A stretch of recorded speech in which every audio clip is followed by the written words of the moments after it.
Olá, investidores visionários! Sejam bem-vindos a esta nossa conversa. Hoje a gente vai, extrair o ouro das informações financeiras mais recentes.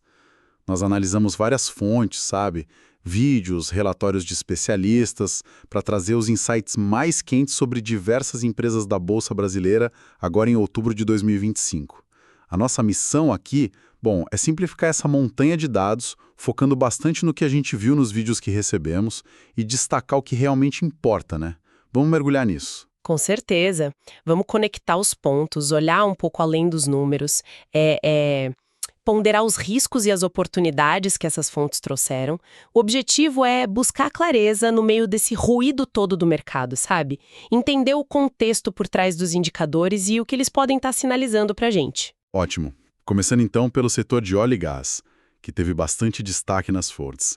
A PetroRecôncavo RCV3, uma fonte chamou de small cap fenomenal, hein? Pois é. Em outubro de 2025, estava negociando com quase 15% de desconto sobre o valor patrimonial e um dividend yield ali na casa dos 16%, 17%. Mas tinha um porém sobre o ciclo da commodity, né? Exatamente. As análises mostram um contraste bem interessante. Em 2022, com o petróleo lá em cima, a empresa lucrou muito, custo baixo. Sim, lembro disso. Agora a receita até aumentou, mas o custo de produção subiu e o petróleo mais baixo, né? Isso pressiona as margens. Mesmo assim, as fontes destacam a gestão de risco, que parece boa, e a precificação ainda atrativa. Eles projetam um dividend yield mais conservador, sabe? Algo tipo 9% para o fim de 2025. 9%. Isso levaria a um preço teto de R$ 15 mais ou menos se você esperar 8% de yield. O desconto patrimonial dá aquela margem de segurança, mesmo com o ROI, retorno sobre patrimônio, abaixo da Selic atual. Entendi. E a gigante Petrobras PETRI 4, também com yield atual forte, 16%. Mas as fontes lembram daquela média histórica de 25% dos últimos 5 anos, né? Muito puxada por 2022. O que dá para esperar? Olha, as fontes apontam que, depois de uma queda nos dividendos em 2024, teve uma recuperação nos últimos 12 meses. Um ponto crucial que foi lembrado é que a Petrobras ela paga dividendos com base no fluxo de caixa operacional livre, né? Não só no lucro contábil. Ah, importante essa diferença. Sim, a projeção conservadora de uma das fontes indica um yield esperado perto de 11%, com um preço teto considerado seguro. No valuation, ela mostra mais margem que a Recôncavo. Por quê? Basicamente porque o ROE dela é muito superior, apesar de negociar ali perto do valor patrimonial. Comparando as duas rapidinho então. Petrobras parece levar vantagem em PL e EV/EBITDA, sendo operacionalmente mais barata, segundo uma análise. Isso. Recôncavo ganha no desconto PVP, mas isso foi visto como menos relevante pela fonte. Exato. E a Petrobras tem ROI maior, como eu disse, enquanto a Recôncavo mostrou mais eficiência em outros pontos, tipo gestão. Em dividendos atuais, tão parecidas, mas o histórico da Petrobras pesa mais, né? Ambas tiveram cotações mais de lado em 2025, refletindo o momento da commodity. Agora a Prio 3, a antiga PetroRio, aquele crescimento de lucro mais de 20 vezes em 5 anos, isso salta aos olhos nas fontes, né? Impressionante. Mas a cotação não acompanhou. Por que será? Esse é o ponto central do debate nas análises, sabe? Esse crescimento operacional foi, absurdo. Mas parece que está contaminado por fatores não recorrentes. Ah, não recorrentes. Tipo créditos fiscais? Exatamente, tipo créditos fiscais que inflaram o resultado. Uma análise gráfica que eu vi, lucro versus cotação, sugere que a ação, que estava R$ 38,00 em outubro de 2025, poderia valer muito mais se acompanhasse esse lucro reportado. Indicaria um PL, preço sobre lucro, baixíssimo. Mas o mercado parece desconfiar justamente da sustentabilidade desse lucro, né? Se ele é real, recorrente. Entendi. Então o PL baixo pode ser meio que uma miragem. E tem a questão do reinvestimento total, né? Margem líquida alta, 74% segundo uma fonte, mas payout, 0. Exato. A Prio reinveste tudo. Diferente da VEG, por exemplo, que também paga pouco dividendo, mas é considerada cara. A Prio é vista como baixo horror, né? Que pode dobrar a produção a partir de 2026. A licença saiu, a embarcação chega agora em outubro de 2025. Boas notícias, mas tem desafios também, né? Sim, as fontes também alertam. Custo de produção subindo, commodity baixa, caixa caindo e dívida líquida aumentando, embora ainda em níveis que eles consideram controláveis, ali perto de 2 vezes o EBITDA. A análise da DRE em dólar confirma isso, receita caindo, custo subindo, resultado financeiro piorando, o lucro recente foi salvo por impostos, como a gente falou. São como atrativa perto dos R$ 40. Calculou um preço justo teórico de R$ 80, mas reconheceu essa poluição dos não recorrentes. Comparado às outras duas, Petrobras e Recôncavo. Prio é mais barato em PL, mas mais cara em PVP e EV/EBITDA. Mostra como o mercado talvez já esteja descontando esses não recorrentes operacionais. Faz sentido. E para fechar o setor de óleo, a pequena Azevedo e Travassos Energia, AZT3. Muita especulação no início do ano, né? A ação caiu de 1,50 para 0,41 em outubro de 2025. O alerta das fontes é claro. Longo prazo. Exatamente, longo prazo. A produção está crescendo quase 21% em agosto sobre julho, mas ainda é muito pequena, né? 258 barris por dia. O problema é financeiro. Sim, principalmente. A análise é bem direta. A receita semestral, 1,2 milhão, não cobre nem de longe o investimento trimestral, que foi 6 milhões no segundo tri. Prejuízo acumulado, patrimônio caindo, passivo enorme, os indicadores de risco estão quase todos negativos. Nossa. E ainda tem exigência de grupamento da B3 por estar abaixo de R$ 1. Uma fonte foi bem taxativa. Curto prazo, cilada. Longo prazo, tipo 10, 15 anos, talvez faça sentido para quem acredita muito no projeto e aceita o risco e o custo de oportunidade gigante. Ok, recado dado. Saindo do óleo, vamos para mineração e siderurgia. CSN Mineração CMNN3, muito ligado ao minério de ferro, que também sofreu, né?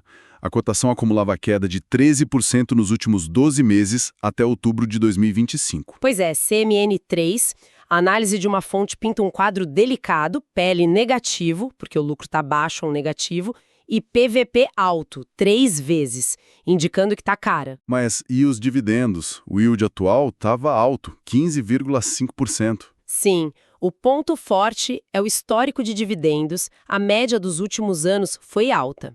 Mas o resultado de 2025 foi descrito como muito ruim. Teve prejuízo no primeiro trimestre, o primeiro desde 2017, e uma queda de 90% no lucro líquido no segundo tri, impactada pelo financeiro. Os indicadores de risco também apontam problemas. Nos rankings da fonte, ela só se salva pela média de dividendos, mas sem margem de segurança pelo preço justo atual. Entendi. E a Vale 3. Uma notícia positiva que foi destacada foi o início da operação de um novo forno de níquel lá em Onça Puma. Sim, o investimento de 480 milhões de dólares e foi feito 13% abaixo do orçamento. Isso é bom, né? Com certeza. Mostra a eficiência. As fontes veem isso como um sinal de excelência operacional e gestão de custos, e reforça a aposta da Vale nos metais para a transição energética, o que é visto como estratégico para o futuro, além de sustentar a geração de caixa e dividendos, claro. Uma fonte ponderou que, por ser commodity, talvez a Vale seja mais adequada para carteiras previdenciárias já estabelecidas, sabe? Para quem busca menos volatilidade no fluxo de dividendos. Faz sentido. Ok, vamos aos bancos agora. Um setor que as fontes apontam como bem descontado. Começando por duas small caps que chamaram a atenção. Banco BMG, BMGB4 e Banco Rio Sul, BSRS6. Ambas com yields altos, né? Na casa dos 10, 11%. Correto. As análises mostram as duas como muito baratas em múltiplos como PVP, preço sobre valor patrimonial, negociando com descontos grandes. O BMG, que é focado em crédito consignado, está vendo a inadimplência cair e a margem melhorar. Embora partindo de níveis que ainda preocupavam um pouco e com uma rentabilidade, um ROI, de 14%, que foi considerada só medíocre. Medíocre, ok. Mas melhorando. Sim, melhorando. Uma fonte acredita que o mercado pode começar a reconhecer essa melhora recente. E o Banrisul, o BRSR6? Parece ainda mais barato, né? Desconto PVP superior a 55% e o menor PL entre os comparados por uma fonte. Sim, no ranking dessa fonte, Banrisul era a ação mais descontada de todo o Ibovespa pelo critério de Benjamin Graham. Tem inadimplência baixa, 2,2%, custo de crédito controlado, isso é bom. Qual o ponto fraco, então? O ponto fraco seria o ROI, também 14%, considerado baixo, e o menor entre os pares analisados pela fonte. E uma margem financeira mais apertada. Ele é forte no agro, mas também tem bastante exposição à pessoa física. Então, comparando as duas, BMG tem o ROI um pouquinho melhor e melhor média histórica de dividendos. Banrisul é campeão no desconto PVP e PL. As fontes deram algum veredito? Qual preferem? Olha, uma fonte se mostrou bem otimista com o BMG, viu? Considerando o desconto exagerado e o potencial de virada. Chegou até a cogitar ele para a carteira recomendada do canal. Outra fonte via o Banrisul como muito barato, tipo, difícil perder dinheiro, mas talvez menos atrativo que o BMG ou o Banco Paine em termos de crescimento ou estabilidade. A escolha dependeria do perfil do investidor mesmo. Entendi. E a disputa clássica dos grandes bancos para longo prazo. Bradesco, BBDC3 versus Itaúsa, ITSA4. Alguma preferência nas fontes? Uma fonte específica, a IGRF, tinha uma visão bem clara para outubro de 2025. Bradesco estava mais interessante. Mais interessante por quê? O argumento principal é o preço. Bradesco negociava abaixo do valor patrimonial, ainda se recuperando daquele baque do crédito ao varejo, sabe? Enquanto Itaúsa, e por consequência o Itaú, estariam acima do VP, com menos margem de segurança no preço atual. A fonte até lembrou que lá em 2019 os lucros dos dois eram parecidos, reforçando que o preço de entrada importa muito na estratégia deles, que é de comprar e manter. Boa perspectiva. Falando em potencial de crescimento, o Inter, INBR 32, e aquela meta super ambiciosa de 5 bilhões de lucro em 2027. Uma fonte, a Nord, acha isso factível. Acredita que sim. O argumento é que o Inter virou a chave, sabe? Deixou de focar só no crescimento a qualquer custo e passou a buscar a lucratividade. Para chegar lá, nos 5 bilhões, precisa aumentar muito o lucro por cliente ativo, dos atuais R$ 14 para R$ 35. É um salto grande. Mas o Nubank já entrega R$ 35 por cliente ativo, mostrando que, assim, é possível. A chave seria a alavancagem operacional. Fazer a receita por cliente, o ARPAC, crescer muito mais que o custo para servir aquele cliente, o CTS. O ARPAC do Inter já é bem maior para clientes antigos, R$ 128 contra 54 na média. Mesmo que o custo não caia tanto quanto o do Nubank, o potencial de receita daria conta. E se atingir a meta? Se atingir 55 bi de lucro e o mercado colocar um múltiplo de 15 vezes, por exemplo, a empresa valeria 75 bilhões, bem acima dos menos de 22 bi de outubro de 2025. A fonte chegou a classificar como a melhor oportunidade da Bolsa, com gestão mais conservadora que a do Nubank no crédito. Uau! Otimista. Passando para utilities, o setor elétrico e de saneamento. Uma comparação interessante que vi foi entre CEMIG, CMG4, e ISA-CTEP, TRPL4. Qual vale mais a pena segundo a análise da AGF? A preferência da fonte pendeu para a ISA-CTEP. O racional é o seguinte: ISA atua só em transmissão, que é considerado o filé mignon do setor elétrico, receita mais previsível, sabe? Sim, contratos longos, reajustados. Exato. Já a CEMIG é mais complexa. Tem geração, transmissão e distribuição. E ainda enfrenta aquelas incertezas sobre privatização ou federalização por causa da dívida de Minas Gerais. Nos números projetados pela fonte para 2025-2026, a ISA-CTEP levava vantagem no yield esperado, 8,8% contra 6,13% da CEMIG, no payout, 75% contra 50%, e no dividendo por ação projetado, R$ 1,68 contra 0,67 centavos. E a dívida? A CEMIG tem dívida menor, mas a ISA, mesmo mais endividada por causa de investimentos recentes, continua pagando bons dividendos. A conclusão da fonte foi: ISA é melhor para iniciar uma carteira por causa do fluxo de dividendos mais robusto, que ajuda na bola de neve. CEMIG é boa, mas talvez para uma segunda fase, com a opcionalidade da privatização como um bônus. Entendido. Ainda em utilities, teve uma movimentação envolvendo Eletrobras, EL3, Sabesp, SBSP3 e EMAI, MAE4. O que aconteceu ali? Basicamente, a Sabesp comprou 70% da EMAI. A EMAI opera as represas Billings e Guarapiranga, super importantes para o abastecimento de São Paulo. A compra foi por 1,31 bilhão. A EMAI tinha sido privatizada em 2024 e não estava indo bem financeiramente. Parte das ações vendidas eram da Eletrobras, que recebeu 336 milhões. E para a Eletrobras foi bom negócio. Sim, a venda foi vista como positiva. Está alinhada com a estratégia pós-privatização da Eletrobras de focar nos ativos principais e vender participações minoritárias. Isso gera caixa, né? Que pode ser usado para distribuir mais dividendos, como ela tem feito. Certo. E essa história da Sabesp e da GE estarem de olho na Argentina? Privatização da AISA? Sim, uma fonte reportou isso. Elas estariam interessadas na privatização da AISA, a estatal de saneamento lá de Buenos Aires. Seria a primeira investida internacional delas. Arriscado, não? Com certeza. Um negócio gigante, falo em 5 bilhões de dólares de investimento, alto risco, mas com potencial de gerar caixa também. Só que tem concorrência internacional e resistência local lá na Argentina. Vamos ver. Ok. Chegamos ao setor imobiliário, que foi apontado como o mais descontado da Bolsa.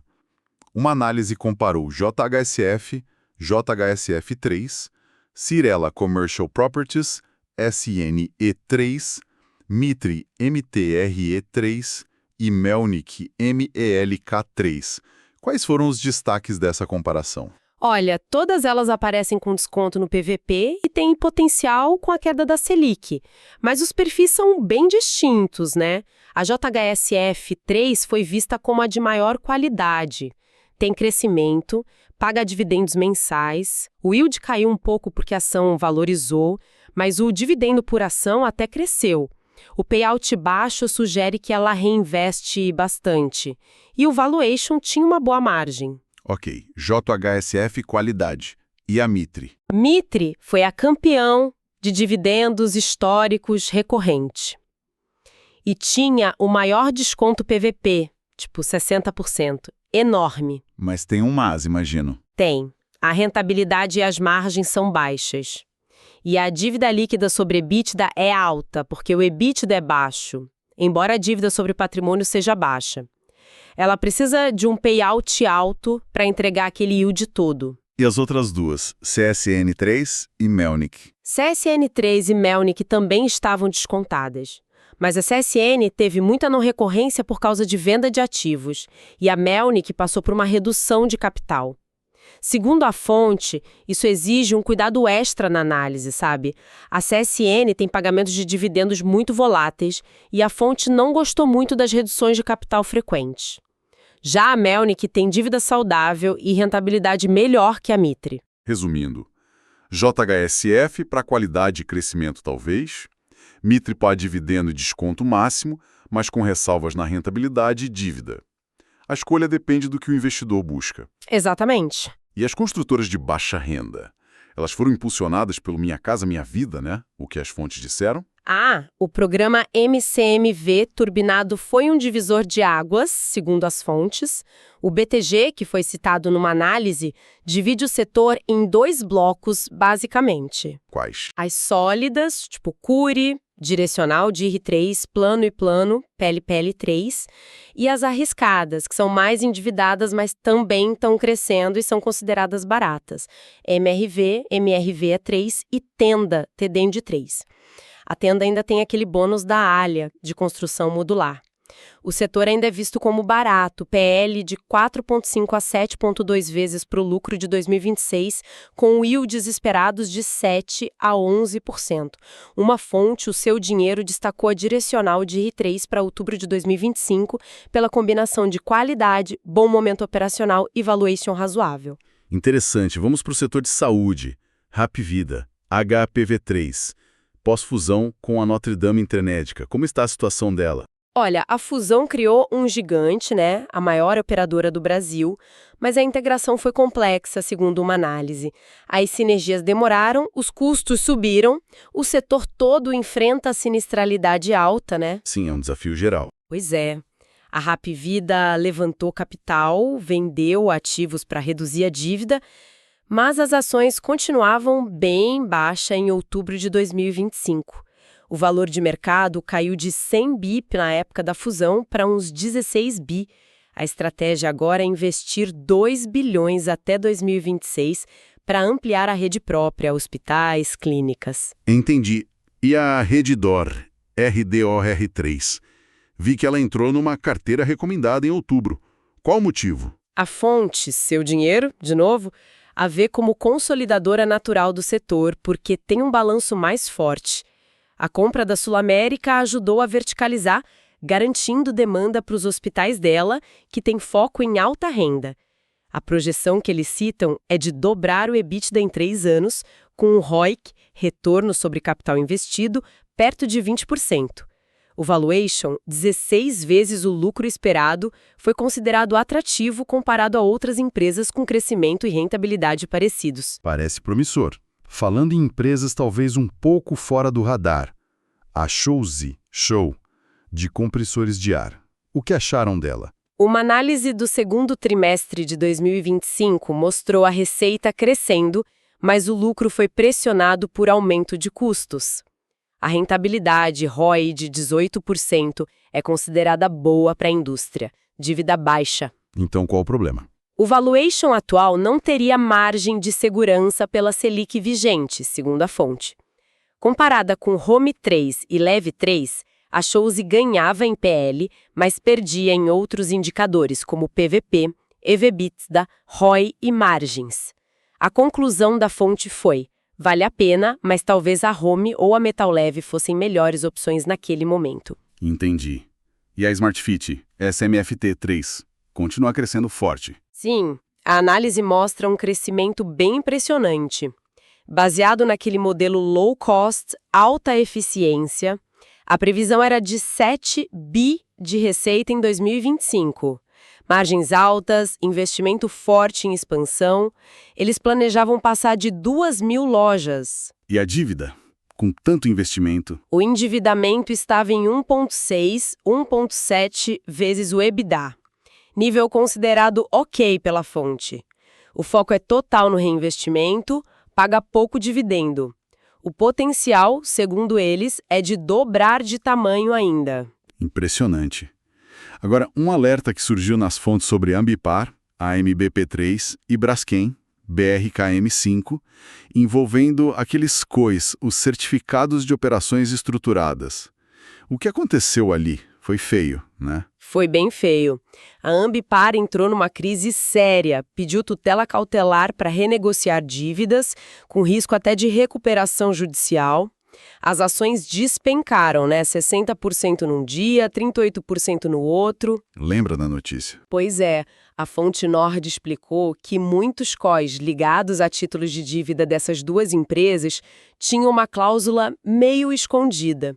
Se o título de dívida da empresa caísse muito, mais de 50%, o COI vencia antecipadamente, com prejuízo. E foi o que aconteceu. Exatamente. Com a crise das empresas e a queda dos títulos, a cláusula foi acionada. Liquidou os COIs com perdas enormes para os investidores, até 93% de prejuízo no caso da Ambipar, 63% a 74% nos da Braskem. Muita gente achava que tinha capital protegido, mas não era bem assim por causa dessa cláusula. Que perigo. E quais as lições? As lições apontadas foram: entender bem o produto que se compra, procurar os riscos ocultos nessas cláusulas, saber da falta de liquidez desses produtos e questionar os incentivos de quem recomenda, né? Porque assessores ganham comissões altas em COE. No fim, a responsabilidade é do investidor. A Ambipar até teve um respiro recente depois de conseguir a tutela, mas a queda anterior foi brutal. Exato. E a Raízen 4, Também forte queda negociada abaixo de 0,90 em outubro de 2025. O que está pegando... Uma fonte, a da Paulo, descreveu um cenário bem negativo mesmo, classificou como um case de longo prazo para quem acredita muito na recuperação. A queda recente foi intensificada por um anúncio de aporte bilionário na controladora, a Cosan, que não previa ajuda direta para a Raízen. A análise mostra a Raízen queimando caixa rapidamente, dívida bruta alta e subindo, alavancagem perigosa já em 4,5 vezes o EBITDA e piorando, o preço do açúcar e as margens agrícolas também não ajudam o setor. E o resultado? Prejuízo projetado enorme por causa do resultado financeiro negativo, que consome todo o EBITDA positivo. A fonte disse que era impossível projetar preço-teto, gestão de risco péssima, o mercado estava vendedor, apesar do volume alto de negociação, o que indicava a gente tentando sair. Nossa, situação bem difícil para a Raízen. Ufa! E para a gente finalizar as menções rápidas das fontes. São Martinho SMTO3 entrando em etanol de milho, Santos Brasil STBP3 saindo da bolsa após compra pela CMA-CGM, Desktop Desk3 negociando venda para Claro, mas parece que o preço está sendo um entrave, e os shoppings Multi3, Alose 3 e GTI 11 com as ações performando melhor que os FIIs de shoppings em 2025 por terem os ativos mais premium. Exatamente. Muitas movimentações e histórias bem diferentes acontecendo no mercado. Sem dúvida. Diante de tudo isso que a gente conversou, quais foram as oportunidades que mais se destacaram nas fontes em outubro de 2025? Considerando, claro, diferentes perfis de investidor. Olha, não dá para ter uma resposta única, né? Mas a gente pode agrupar as recomendações que apareceram nas fontes. Para quem busca dividendos mais desconto, as fontes apontaram muito para BMG, BMGB4 e Banrisul, BRSR6. O valuation foi considerado extremamente baixo e os yields elevados, atuais e históricos. Claro, com aquelas ressalvas sobre rentabilidade e alguns riscos. No setor imobiliário, a Mitre MTR3 se destacou pelos dividendos históricos e aquele PVP baixíssimo. Ok, esses para dividendo e desconto.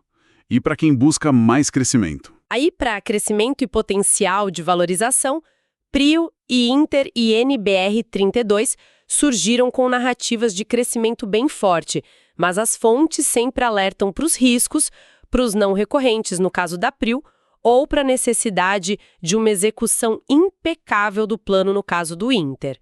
A SmartFit SMFT3 também entra aqui, com foco total em reinvestir para crescer. E as construtoras de baixa renda, como a Direcional DIR3, foram vistas como bem posicionadas para surfar a onda do MCMV, com lucros crescendo e valuation ainda considerado atrativo. E um meio termo, qualidade, momento bom, valuation razoável. Nesse critério que busca um equilíbrio para aquele cenário de outubro de 2025, as fontes destacaram a Direcional DIR3 de novo e também a Redditor RDOR3. Em utilities, a ISA-CETEP TRPL4 foi preferida pela estabilidade e dividendos previsíveis. E em bancos, uma fonte viu Bradesco BBDC3 como mais oportuno no preço atual do que Itaúsa e Itaú. Excelente resumo. Ficou bem claro que a escolha final sempre vai depender do perfil e dos objetivos de cada investidor. Mas as fontes deram ótimas pistas para a gente pensar. Sem dúvida. E a análise constante é fundamental, né? Fica até uma reflexão, com base em tudo que a gente viu hoje. Num cenário com tantos resultados afetados por não recorrentes, por ciclos de commodities, por mudanças macroeconômicas, como nós, investidores, podemos equilibrar a análise do que já passou com as projeções e as narrativas sobre o futuro na hora de tomar as nossas decisões? É um desafio constante. Uma excelente questão para a gente continuar pensando e debatendo. Esperamos que esta análise aprofundada das fontes tenha sido útil, tenha trazido alguma clareza para ajudar a navegar nesse mercado tão dinâmico. Agradecemos muito a companhia de todos e desejamos ótimos investimentos aos investidores do futuro. Até a próxima!